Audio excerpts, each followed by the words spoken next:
Reka nkwifurize ibihe byiza kandi nguhe ikaze ku makuru yacu, amakuru agaruka ku makuru agenda avugwa hirya no hino. Izi rero ni incamake iz'amakuru tugenda tukugezaho uyu munsi ku itariki 8 z'ukwezi kwa gatanu 2025.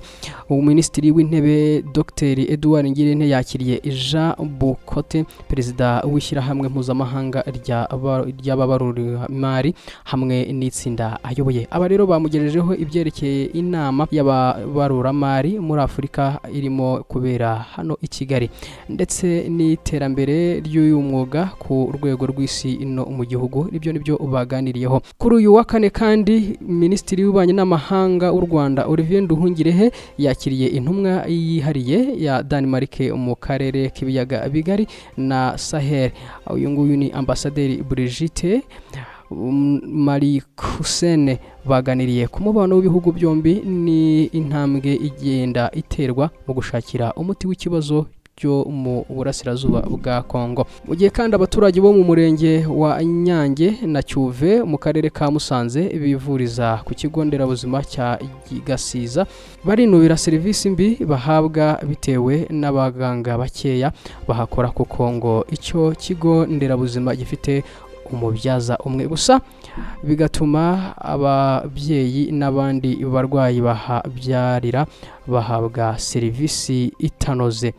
Mu murenge wa Byimana mu karere ka Ruhango hari umushumba uvuga ko abasheretsi bamushukashukishije ibihumbi 30 bakamutwara inka y'umukoresha we, bamubwira ko baje kumuhemba ibihembo yaramaze umushahara w'amezi 2 aba bamurimo ubwo n'ibihumbi 30.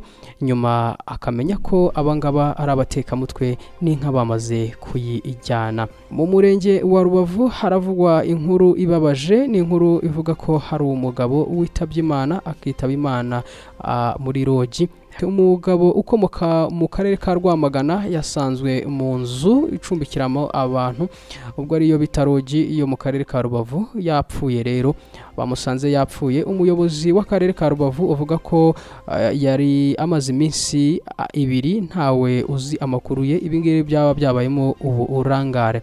Amakuru y'urupfu rw'uyu mugabo witwa Mpongo Diadoni yamenyekanye ku itariki 7 z'ukwezi kwa gatanu 2025 mu masaha ashyira amasaha ya saa 9:30. Ibi byabereye mu murenge wa Gisenyi, akagari ka Bugoyi, aho mu mudugudu w'Isangano.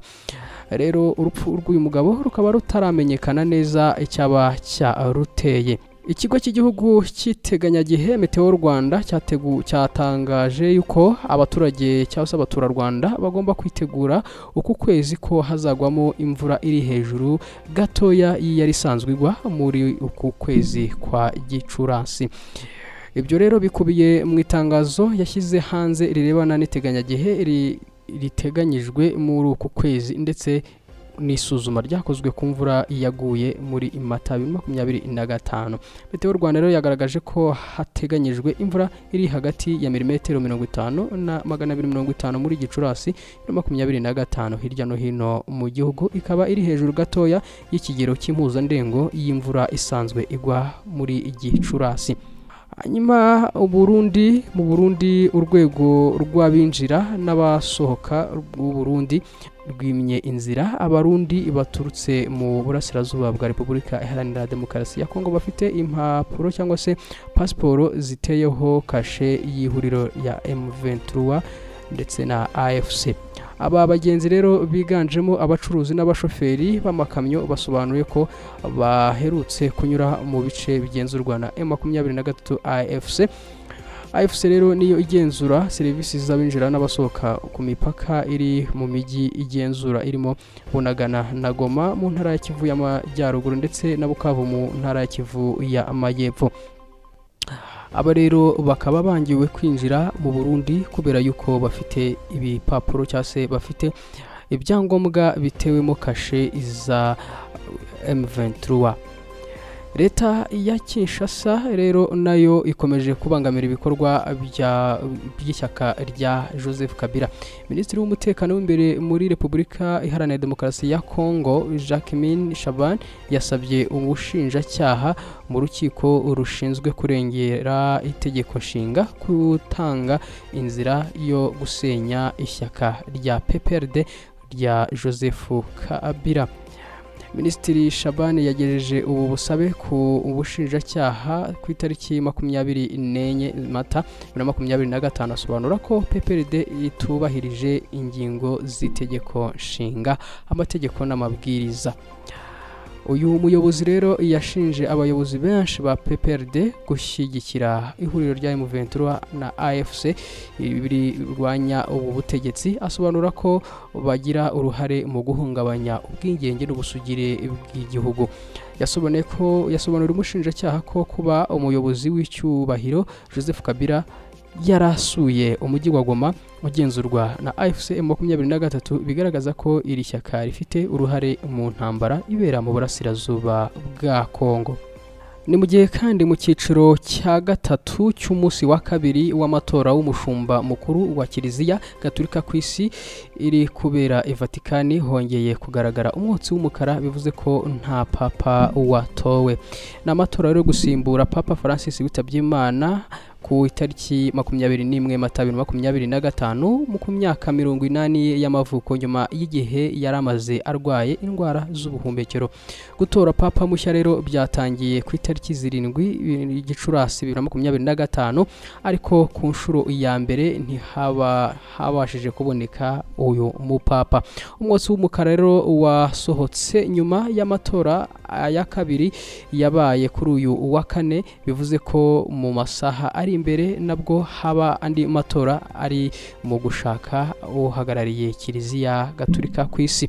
N'amatora rero ari kubera muri chapeli ya Sistine mu mwiherero utorerwamo papa uzwi nka conclave. Ari gukorwa n'abakaridinari bageze kuri 133 barimo n'umushumba wa Arkidiocese ya Kigali Antoine Karidinari Kambanda. Ni umubare rero wiyongereye kuko muri 2005 papa yari yatowe n'abakaridinari 115, ari nabo byagenze no muri 2013.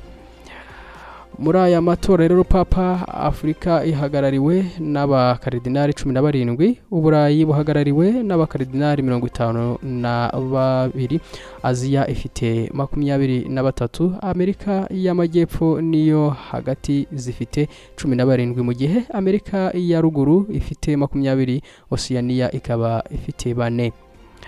Abakaridinari bose bagomba gutora papa baturuka mu bihugu 69, impuzandengo y'imyaka yabo ni 70 n'amezi 3. Umuto muri bo ni Mykola Biachok wo muri Ukraine ufite imyaka 45. Umukuru ni Karirosi Osolo Siela wo muri Espagne ufite imyaka 79. Gutora rero birakomeje. Igikorwa cy'uyu munsi ubu ngubu ni igikorwa cya kabiri batoye bakabura papa nyuma y'amasaha y'isasta. Kugeza ubu haba habonetse undi usimbura Papa Francis twababwira izi nkuru. Reka nkushimire we wakomeje gukurikirana amakuru yacu, n'amakuru yacu agenda agaruka ku isi ndetse no mu karere k'ibiyaga bigari. Nizere ko wamaze gukora subscribe, ariko kandi utarayikora uyikore. Aya ni amakuru azajya agenda kugeraho buri munsi.